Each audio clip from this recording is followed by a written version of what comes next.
Pois é uma pauta importante para a arrecadação federal. O governo está bastante de olho nessa questão. O Tribunal Paulista acabou de decidir pela segunda vez esse tema favorável.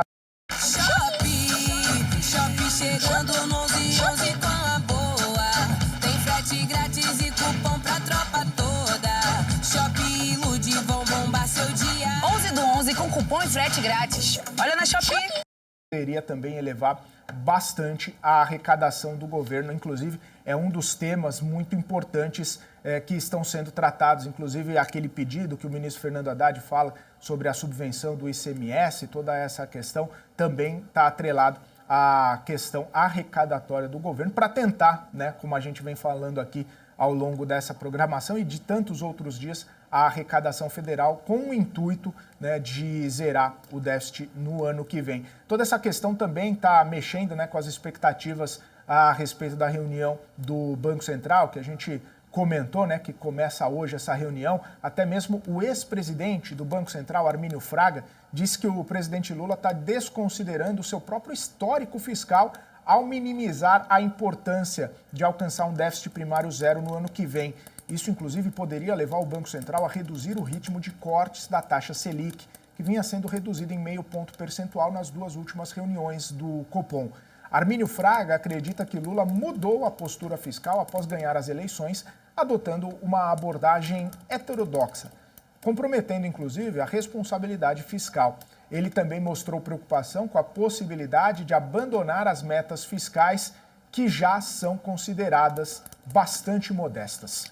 O Comitê de Política Monetária do Banco Central começa hoje, como nós falamos, essa reunião de 2 dias que vai definir, então, a nova taxa básica de juros. A expectativa do mercado é de que ocorra esse corte, já está ali precificado justamente, esse corte de 0,5 ponto percentual na Selic, que atualmente está em 12,75% ao ano. E este seria, então, o terceiro corte consecutivo na taxa de juros. Só que, no entanto, vários fatores, como a manutenção dos juros lá nos Estados Unidos, as incertezas globais, todas devido ao conflito e também as declarações, como nós trouxemos agora recentes aí do presidente Lula sobre o déficit fiscal, podem influenciar sim a decisão. No lado positivo, a inflação em desaceleração, ela abre espaço para novos cortes na taxa de juros. E a taxa de desocupação no Brasil, nesse trimestre encerrado, no mês de setembro de 2023, ficou em 7,7%.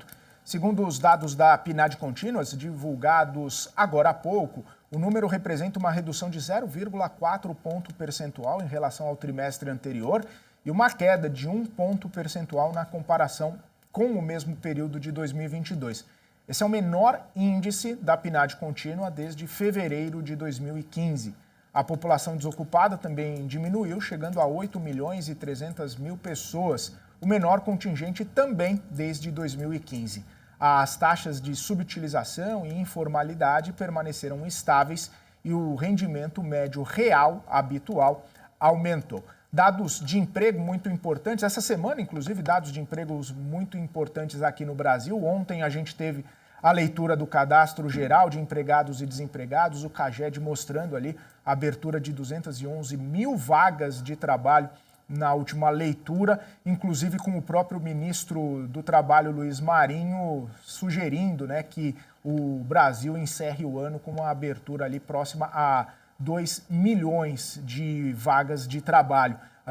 E os níveis da PNAD contínua, mostrados pela pesquisa hoje do IBGE, mostram exatamente que parece que elas estão dialogando, né? Mais abertura de vagas de trabalho, mostrado pelo CAGED, menor o nível de desemprego no Brasil, mostrado aí pela PNAD contínua. Esse também acaba sendo um ponto de observação bastante forte por parte do Banco Central, principalmente porque quando o emprego está bastante elevado, inclusive com a PNAD contínua mostrando esse aumento nos rendimentos, aumento nos salários, isso pode ter algum tipo de impacto na inflação. Claro que a gente tem visto, né, os sinais de desinflação bastante claros, mostrando que nesse ano deve entregar a inflação dentro do teto da meta. No ano que vem, a inflação também está comportada e o Banco Central já monitorando a questão inflacionária lá para 2025 para fazer esse horizonte relevante e tomar as suas atitudes em relação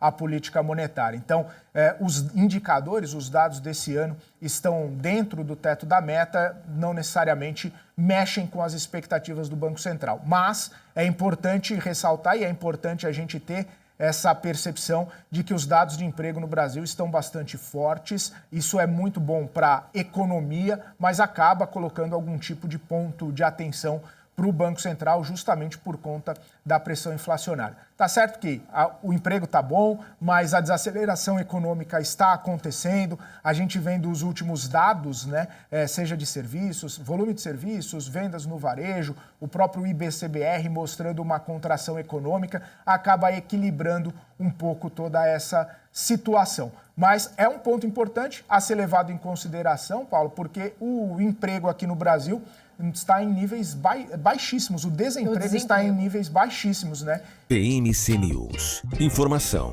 que gera valor.